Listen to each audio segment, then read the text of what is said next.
ಒಂದ್ ವೇಳೆ ನೀವು ಜೀವನದಲ್ಲಿ ಫೈನಾನ್ಷಿಯಲಿ ಫ್ರೀ ಆಗ್ಬೇಕು ಅಂತ ಅನ್ಕೊಂಡಿದ್ರೆ ಎಲ್ಲಕ್ಕಿಂತ ಮೊದಲು ನೀವು ಫೈನಾನ್ಷಿಯಲ್ ಎಜುಕೇಶನ್ ಅನ್ನ ಕಲಿಬೇಕು. ಮತ್ತೆ ಫೈನಾನ್ಷಿಯಲ್ ಎಜುಕೇಶನ್ ಕಲಿಬೇಕು ಅಂದ್ರೆ ಪುಸ್ತಕಗಳನ್ನ ಓದ್ಬೇಕು. ಅದೇ ತರ ರಾಬರ್ಟ್ ಕಿಯೋಸಾಕಿ ಅವರು ಬರೆದ ರಿಚ್ ಡ್ಯಾಡ್ ಪೂರ್ ಡ್ಯಾಡ್ ಪುಸ್ತಕವನ್ನು ಫೈನಾನ್ಷಿಯಲ್ ಎಜುಕೇಶನ್ ನೀಡುವ ಎಲ್ಲಕ್ಕಿಂತ ಬೆಸ್ಟ್ ಪುಸ್ತಕ ಎಂದು ಹೇಳಲಾಗುತ್ತೆ. ಈ ಪುಸ್ತಕದಲ್ಲಿ ರಾಬರ್ಟ್ ತುಂಬಾ ಪ್ರಾಕ್ಟಿಕಲ್ ನಾಲೆಜ್ ಉಳ್ಳ ಲೆಸನ್ಸ್ ಗಳನ್ನ ಹಂಚಿಕೊಂಡಿದ್ದಾರೆ. ಮತ್ತೆ ಈ ಲೆಸನ್ಸ್ ಲೈಫ್ ಚೇಂಜಿಂಗ್ ಆಗಿವೆ. ಅದಕ್ಕೆ ಇವತ್ತಿನ ವಿಡಿಯೋದಲ್ಲಿ ನಾನು ನಿಮ್ಗೆ ಈ ಪುಸ್ತಕದ 5 ಲೈಫ್ ಚೇಂಜಿಂಗ್ ಲೆಸನ್ಸ್ ಗಳನ್ನ ಹೇಳ್ತೀನಿ.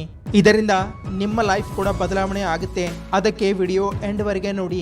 ರಿಚ್ ಡ್ಯಾಡ್ ಪೂರ್ ಡ್ಯಾಡ್ ನ ಕತೆ ರಾಬರ್ಟ್ ಕಿಯೋಸಾಕಿ ಅವರ ರಿಯಲ್ ಜೀವನದ ಕಥೆಯಾಗಿದೆ. ಈ ಪುಸ್ತಕದಲ್ಲಿ ರಾಬರ್ಟ್ ತನ್ನ 2 ಜನ ತಂದೆಯ ಬಗ್ಗೆ ಹೇಳ್ತಾರೆ.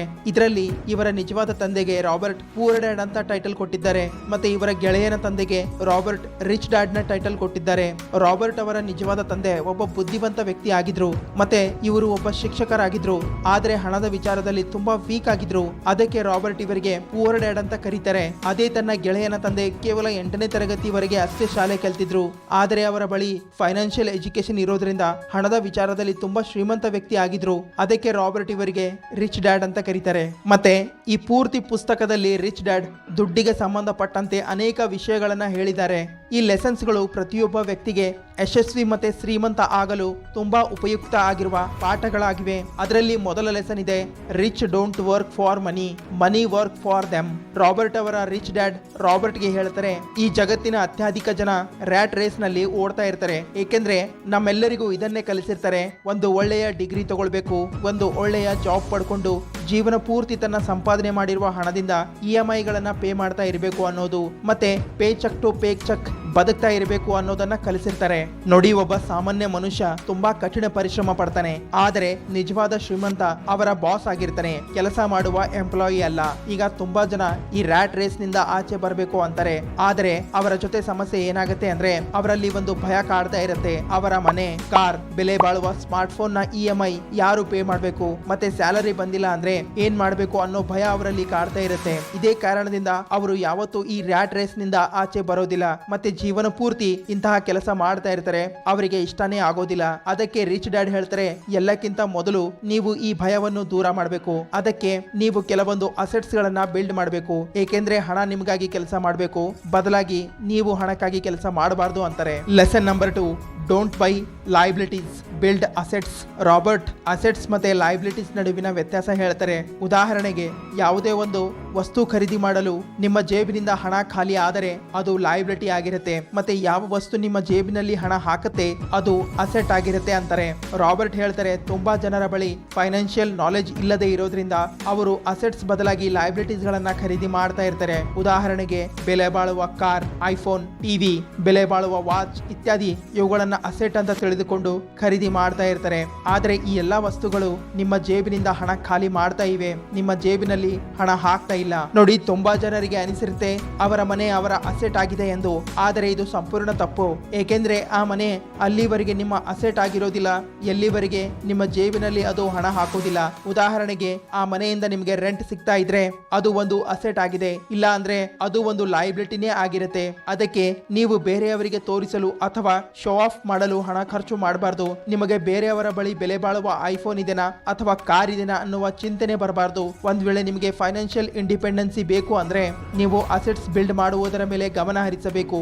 Lesson number 3, mind your business. Robert ಅವರ ನಿಜವಾದ ತಂದೆ ರಾಬರ್ಟ್ ಗೆ ಹೇಳ್ತಾರೆ, ನೀನು ಸಹ ಒಂದು ಒಳ್ಳೆಯ ಕಂಪ್ನಿನಲ್ಲಿ ಕೆಲಸ ಮಾಡಬೇಕು. ನೀ ಇನ್ನೂ ಹಾರ್ಡ್ ವರ್ಕ್ ಮಾಡಬೇಕು. ನೀ ಇನ್ನೂ ಹಾರ್ಡ್ ವರ್ಕ್ ಮಾಡಿದ್ದೆ ಆದ್ರೆ ಕಂಪ್ನಿ ನಿನಗೆ ಒಳ್ಳೆಯ ಸಂಬಳದ ಜೊತೆಗೆ ಒಳ್ಳೆಯ ಬಹುಮಾನ ಕೂಡ ಕೊಡುತ್ತೆ ಅಂತಾರೆ. ಅದೇ ಅವರ ರಿಚ್ ಡ್ಯಾಡ್ ಹೇಳ್ತಾರೆ, ಬೇರೆಯವರ ಬಳಿ ಕೆಲಸ ಮಾಡುವ ಬದಲು ಸ್ವತಃ ಏನಾದ್ರೂ ಮಾಡುವಂತ ಸಲಹೆ ಕೊಡ್ತಾರೆ. ಅಸೆಟ್ಸ್ ಕ್ರಿಯೇಟ್ ಮಾಡುವ ಸಲಹೆ ಕೊಡ್ತಾರೆ. ಅದರಿಂದ ಅದು ರಾಬರ್ಟ್ ಗೆ ಹಣ ಸಂಪಾದನೆ ಮಾಡಿ ಕೊಡ್ತಾ ಇರಬೇಕು, ಅವರ ಬಾಸ್ಗೆ ಅಲ್ಲ.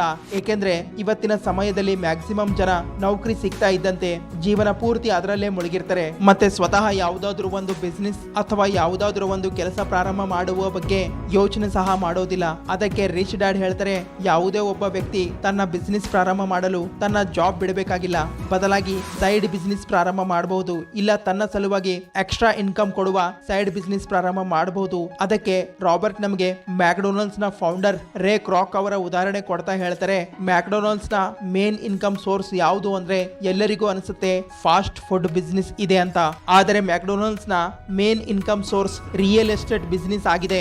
ಮ್ಯಾಕ್ಡೊನಾಲ್ಡ್ಸ್ ತನ್ನ ಬಿಸ್ನೆಸ್ ಸಲುವಾಗಿ ಪೂರ್ತಿ ಜಗತ್ತಿನಾದ್ಯಂತ ಅಧಿಕ ರಿಯಲ್ ಎಸ್ಟೇಟ್ ಪ್ರಾಪರ್ಟಿಗಳನ್ನ ಖರೀದಿ ಮಾಡಿದೆ. ಇದರಿಂದ ಮ್ಯಾಕ್ಡೊನಾಲ್ಡ್ಸ್ ಪೂರ್ತಿ ಜಗತ್ತಿನ ಮೊದಲ ರಿಯಲ್ ಎಸ್ಟೇಟ್ ನ ಮಾಲೀಕನಾಗಿದೆ. ಮತ್ತೆ ಇವರ ಮೇನ್ ಇನ್ಕಮ್ ಕೂಡ ರಿಯಲ್ ಎಸ್ಟೇಟ್ ನಿಂದಲೇ ಬರುತ್ತೆ. ಮೊದಲು ಇವರ ಮೇನ್ ಬಿಸ್ನೆಸ್ ಫಾಸ್ಟ್ ಫುಡ್ ಆಗಿತ್ತು. ನಂತರ McDonald's side by side real estate ನಲ್ಲಿ ಇನ್ವೆಸ್ಟ್ ಮಾಡಲು ಪ್ರಾರಂಭ ಮಾಡಿತು. ಮತ್ತೆ ಈಗ ಮ್ಯಾಕ್ಡೊನಾಲ್ಡ್ಸ್ ಜಾಸ್ತಿ ಹಣ ಇದರಿಂದಲೇ ಸಂಪಾದನೆ ಮಾಡುತ್ತೆ. ಅದಕ್ಕೆ ರಾಬರ್ಟ್ ನಮಗೂ ಸೈಡ್ ಬಿಸ್ನೆಸ್ ಪ್ರಾರಂಭ ಮಾಡುವ ಸಲಹೆ ಕೊಡ್ತಾರೆ. ಮತ್ತೆ ನಾವು ಕೂಡ ಅಸೆಟ್ ಸಂಪಾದನೆ ಮಾಡಲು ಹೆಚ್ಚಿನ ಒತ್ತು ಕೊಡಬೇಕು. Lesson number 4, work to learn, don't work for money. Robert ಈ ಪುಸ್ತಕದಲ್ಲಿ ಹೇಳ್ತಾರೆ, ಕೆಲವು ವರ್ಷಗಳ ಮುಂಚೆ ಅವರು ಒಬ್ಬ ಪತ್ರಕರ್ತೆಗೆ ಒಂದು ಇಂಟರ್ವ್ಯೂ ಕೊಟ್ಟಿದ್ರು. ಮತ್ತೆ ಆ ಇಂಟರ್ವ್ಯೂ ನಲ್ಲಿ ಪತ್ರಕರ್ತೆ ರಾಬರ್ಟ್ಗೆ ಕೇಳ್ತಾಳೆ, ನಾನು ನಿಮ್ಮ ಹಾಗೆ ಒಬ್ಬ ಬೆಸ್ಟ್ ಸೆಲ್ಲಿಂಗ್ ಆಥರ್ ಆಗ್ಬೇಕು ಅಂತ ಇದೀನಿ ಅಂತಾಳೆ. ಆಗ ರಾಬರ್ಟ್ ಹೇಳ್ತಾರೆ, ನಿಮ್ಮ ರೈಟಿಂಗ್ ಸ್ಕಿಲ್ಸ್ ತುಂಬಾ ಚೆನ್ನಾಗಿದೆ, ಆದರೆ ಯಾವ ವಿಷಯ ನಿಮ್ಮನ್ನ ತಡಿತಾ ಇದೆ ಅಂತ ಕೇಳ್ತಾರೆ. ಆಗ ಆ ಪತ್ರಕರ್ತೆ ಹೇಳ್ತಾಳೆ, ಎಲ್ಲರೂ ನನ್ನ ಕೆಲಸ ಮೆಚ್ಚಿ ತುಂಬಾ ಪ್ರಶಂಸೆ ಮಾಡ್ತಾರೆ, ಆದರೆ ತುಂಬಾ ಜನರ ಬಳಿ ನನ್ನ ಕೆಲಸ ತಲುಪ್ತಾ ಇಲ್ಲ ಅಂತಾಳೆ. ಆಗ ರಾಬರ್ಟ್ ಹೇಳ್ತಾರೆ, ನನ್ನ ಒಬ್ಬ ಸ್ಕೂಲ್ ಟೀಚರ್ ಗೆಳೆಯ ಇದ್ದಾನೆ, ಅವನಿಂದ ನೀವು ಸೇಲ್ಸ್ ಮಾಡುವ ಸ್ಕಿಲ್ಸ್ ಕಲೀರಿ ಅಂತಾರೆ. ಆಗ ಆ ಪತ್ರಕರ್ತೆ ಕೋಪದಿಂದ ಹೇಳ್ತಾಳೆ, ನನ್ನ ಬಳಿ ಇಂಗ್ಲಿಷ್ ಲಿಟರೇಚರ್ ನ ಮಾಸ್ಟರ್ ಡಿಗ್ರಿ ಇದೆ, ಆದರೆ ನೀವು ನನಗೆ ಪುನಃ ಸ್ಕೂಲ್ ಹೋಗಿ ಸ್ಕಿಲ್ಸ್ ಕಲಿಯಲು ಹೇಳ್ತಾ ಇದ್ದೀರಾ, ನಾ ಯಾಕೆ ಸೇಲ್ಸ್ ಮಾಡುವ ಸ್ಕಿಲ್ಸ್ ಅನ್ನ ಕಲಿಬೇಕು ಅಂತಾಳೆ. ಆಗ ರಾಬರ್ಟ್ ಹೇಳ್ತಾರೆ, ನೀವು ನನ್ನ ಪುಸ್ತಕನ ಒಂದು ಸಲ ನೋಡಿ, ಅದರ ಮೇಲೆ ಬೆಸ್ಟ್ ಸೆಲ್ಲಿಂಗ್ ಆಥರ್ ಅಂತ ಬರೆದಿದೆ, ಆದರೆ ಬೆಸ್ಟ್ ರೈಟಿಂಗ್ ಆಥರ್ ಅಂತ ಬರೆದಿಲ್ಲ. ಏಕೆಂದ್ರೆ ನನಗೆ ಬರೆಯಲು ಬರುವುದಿಲ್ಲ, ಆದರೆ ನನಗೆ ವಸ್ತುಗಳನ್ನ ಮಾರಾಟ ಮಾಡಲು ಬರುತ್ತೆ. ಅದಕ್ಕೆ ರಾಬರ್ಟ್ ಹೇಳ್ತಾರೆ, ನಿಮ್ಮ ಬಳಿ ಅದೆಷ್ಟೇ ಸ್ಕಿಲ್ಸ್ ಇರ್ಲಿ, ಒಂದ್ ವೇಳೆ ನಿಮಗೆ ನಿಮ್ಮ ವಸ್ತು ಮಾರಾಟ ಮಾಡಲು ಬರೋದಿಲ್ಲ ಅಂದ್ರೆ ನೀವು ಯಾವತ್ತೂ ಶ್ರೀಮಂತ ವ್ಯಕ್ತಿ ಆಗೋದಿಲ್ಲ ಅಂತಾರೆ. ಅದಕ್ಕೆ ನೀವು ಕೂಡ ಹೊಸ ಹೊಸ ವಿಷಯಗಳನ್ನ ಕಲಿತಾ ಇರಬೇಕು. Lesson number 5, overcoming fear. Robert ಹೇಳ್ತಾರೆ, ನಾ ಇಲ್ಲಿವರೆಗೆ ಇಂತಹ ಒಬ್ಬ ವ್ಯಕ್ತಿಗೂ ಭೇಟಿಯಾಗಿಲ್ಲ, ಅವನಿಗೆ ಹಣ ಕಳೆದುಕೊಳ್ಳುವ ಭಯ ಇಲ್ಲದೆ ಇರೋನು. ಮತ್ತೆ ಯಾವುದೇ ಒಬ್ಬ ಇಂತಹ ಶ್ರೀಮಂತ ವ್ಯಕ್ತಿಗೂ ಭೇಟಿಯಾಗಿಲ್ಲ, ಇಲ್ಲಿವರೆಗೆ ಆತ ಹಣ ಕಳೆದುಕೊಳ್ಳದೆ ಇರೋನು. ಆದರೆ ನಾ ಇಂತಹ ಅನೇಕ ಜನರನ್ನ ಭೇಟಿಯಾಗಿದ್ದೀನಿ, ಅವರು ಎಲ್ಲೂ ಇನ್ವೆಸ್ಟ್ಮೆಂಟ್ ಮಾಡದೇ ಇರೋರು. ಏಕೆಂದ್ರೆ ಅವರ ಬಳಿ ಒಂದು ಭಯ ಇರುತ್ತೆ, ಹಣ ಕಳೆದುಕೊಳ್ಳುವ ಭಯ. ನೋಡಿ, ಒಬ್ಬ ಶ್ರೀಮಂತ ವ್ಯಕ್ತಿಗೂ ಹಣ ಕಳೆದುಕೊಳ್ಳುವ ಭಯ ಇರುತ್ತೆ, ಆದರೆ ಸಮಸ್ಯೆ ಇದಲ್ಲ ನಿಮ್ಮ ಬಳಿ ಹಣ ಕಳೆದುಕೊಳ್ಳುವ ಭಯ ಇದೆ ಅನ್ನೋದು. ಆದರೆ ಸಮಸ್ಯೆ ಇರೋದು ಆ ಭಯವನ್ನು ನೀವು ಹೇಗೆ ಹ್ಯಾಂಡಲ್ ಮಾಡ್ತೀರಾ ಅನ್ನೋದು ಸಮಸ್ಯೆ ಆಗಿರುತ್ತೆ. ಅದೇ ತರ ಒಬ್ಬ ಶ್ರೀಮಂತ ವ್ಯಕ್ತಿ ಮತ್ತೆ ಒಬ್ಬ ಬಡ ವ್ಯಕ್ತಿಯಲ್ಲಿ ಇದೇ ವ್ಯತ್ಯಾಸ ಇರುತ್ತೆ, ಅವರು ಇದನ್ನ ಹೇಗೆ ಹ್ಯಾಂಡಲ್ ಮಾಡ್ತಾರೆ ಅನ್ನೋದು. ಅದಕ್ಕೆ ರಾಬರ್ಟ್ ಹೇಳ್ತಾರೆ, ನೀವು 20ನೇ ವಯಸ್ಸಿನಲ್ಲಿ ಇದ್ದಾಗಲೇ ಬೇಗ ಶ್ರೀಮಂತ ವ್ಯಕ್ತಿ ಆಗಬಹುದು, ಆದರೆ 30ನೇ ವಯಸ್ಸಿನಲ್ಲಿ ಅಲ್ಲ ಅಂತಾರೆ. ಏಕೆಂದ್ರೆ 30ನೇ ವಯಸ್ಸಿನಲ್ಲಿ ನಿಮ್ಮ ತಲೆ ಮೇಲೆ ಅನೇಕ ಜವಾಬ್ದಾರಿ ಇರುತ್ತೆ, ಆಗ ನಿಮ್ಮಿಂದ ಜಾಸ್ತಿ ರಿಸ್ಕ್ ತಗೊಳ್ಳಲು ಆಗೋದಿಲ್ಲ. ರಾಬರ್ಟ್ ತನ್ನ ಪುವರ್ ಡ್ಯಾಡ್ ನ ಉದಾಹರಣೆ ಕೊಡ್ತಾ ಹೇಳ್ತಾರೆ, ಇದೇ ಭಯದ ಕಾರಣದಿಂದ ನನ್ನ ಪುವರ್ ಡ್ಯಾಡ್ ಏನೂ ಸಂಪಾದನೆ ಮಾಡಿಲ್ಲ, ಮತ್ತೆ ಹಣ ಸಂಪಾದನೆ ಮಾಡಲು ಹೆಚ್ಚಿನ ಗಮನ ಹರಿಸಿಲ್ಲ ಅಂತಾರೆ. ಅದಕ್ಕೆ ಇಂಗ್ಲಿಷ್ ನಲ್ಲಿ ಒಂದು ಕೋಟ್ ಇದೆ, everyone wants to go to the heaven but no one wants to go to dye.